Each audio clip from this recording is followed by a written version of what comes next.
Il y avait une fois dans un bureau d'experts comptables, c'était la fin de l'année, ils devaient rendre le bilan. Le boss, il rentre, il dit à deux comptables, voilà, jusqu'à la fin de la semaine, personne ne rentre chez soi. Tous vous restez là, personne ne rentre chez soi. Ils étaient deux dans le bureau là-bas.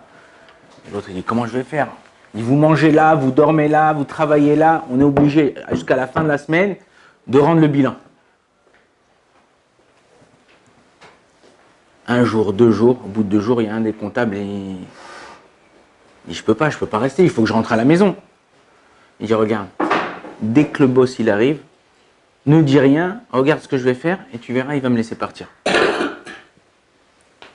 Le boss il arrive, hop, tout de suite il arrive, hop, il s'accroche au lustre comme ça. Le boss il rentre, il dit, mais qu'est-ce que tu fais là-haut? Il dit, rien, je suis une lumière. Il dit, bon, celui-là, il a dû trop chauffer les plombs et tout ça. Vas-y, rentre chez toi, va te reposer un peu, tu reviens quand tu seras bien. Et le deuxième, il s'en va aussi. Il dit, qu'est-ce que tu fais, toi, reste ici. Il dit, mais comment vous voulez que je travaille sans lumière? Alors, des fois, dans la vie, on a besoin de quelqu'un qui nous éclaire. On a besoin de quelqu'un qui nous dirige. Dans la paracha de la semaine, on parle de la Ménorah. La Ménorah, on dit que celui qui lit, c'est le Mizmor 67. Toute personne qui lit la Ménorah sous la forme du Mizmor, nous, chez nous, les Sfaradim, on a l'habitude de faire comme ça. Toute personne qui lit sur cette forme-là, ça lui pardonne certaines avérotes. Ça lui fait passer une bonne journée. À tel point que le Rokeach, un des Rishonim, il dit comme ça, que s'il y avait cette Ménorah sur le Echal, vous savez, il y a un rideau dans la synagogue, il y a l'armoire, la ronde des Sefer Torah, il y a un rideau dessus. Le Rokeach, il dit que si on dessine, on brode cette Ménorah sur le Echal, ça protège tout le Kahal, toute l'assemblée de tout mal. Donc, en vérité, ce qui est important, c'est que savoir que chaque chose dans la Torah, c'est pas stable. Oh, David Améler, il a fait 150 psaumes. Il aurait pu en faire 160, il aurait pu en faire 45. Chaque psaume, il a une connotation. Quand on termine de lire les psaumes, pour celui qui a lu les Tehillim à Shavuot, quand on lit la prière après, tout ce qui est caché, tous les secrets qui sont cachés dans ces psaumes, les gématriotes, les noms de Dieu, les psaumes, c'est pas encore un texte. Le psaume 67, qui est la Ménorah, l'Amnatser Beniginot Mizmor Shir, il a cette certaine puissance-là de pouvoir protéger, pardonner. Et une des choses, alors c'est écrit, il y a l'Amnatser Beniginot, ça c'est les flammes, et après vous avez tout le reste du psaume, c'est la Ménorah. Tout la Ménorah, si vous comptez les lettres, il y a 49, vous comptez les mots, il y a 49 mots. Chaque mot, pourquoi 49? Alors, on a l'habitude de lire pendant le Homer, contre les 49 jours. Mais pas seulement ça.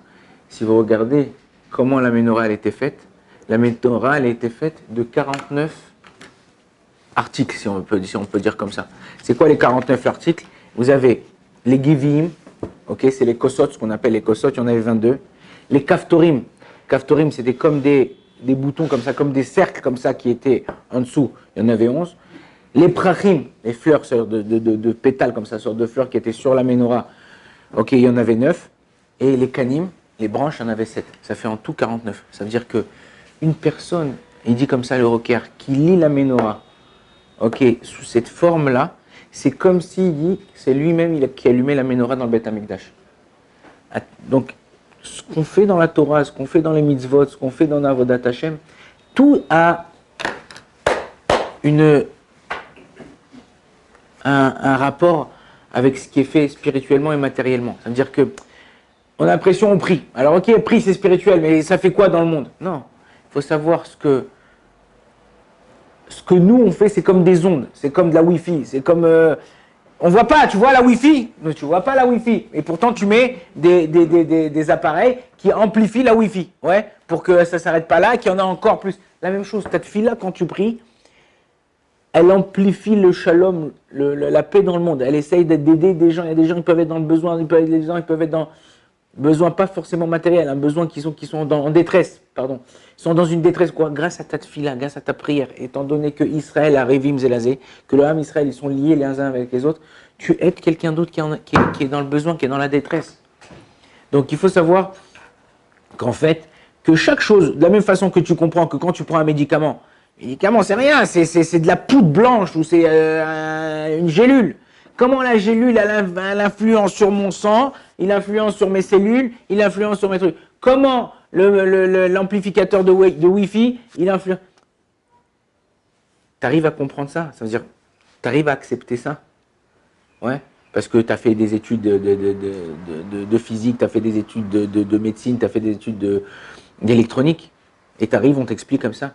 Et ben même dans la Torah, celui qui se penche un peu, il comprendra pourquoi quand je fais une prière et je dis Baruch Ata Hashem, qu'il y a une influence spirituelle dans le monde et dans la vie des gens. C'est écrit, tout est écrit. C'est pas de la sorcellerie, c'est pas de la magie. Les gens ils croient que les rabbins ils ont des lapins dans tous les chapeaux ou je sais pas un truc machin. Il y a pas, on n'est pas des magiciens. Bien que abracadabra, c'est de l'araméen. Abera kedabera, je ferai comme j'ai parlé. Donc, mais tout est pris. Aforba, dekulaba, comme ça il dit le père Kavot. Ben Bagba Gomer. Retourne là et retourne là parce que tout est écrit à l'intérieur. Tout est écrit, retourne la Torah, recherche, fais attention, ouvre les livres et tu verras que tout est écrit à l'intérieur. Si nous on fait juste confiance à Kadosh Baruch Hu, on lui montre que Bémet, que si tu m'as dit de lire ça, si tu m'as dit de faire ça, si tu m'as dit de faire ça, c'est qu'il y a un truc.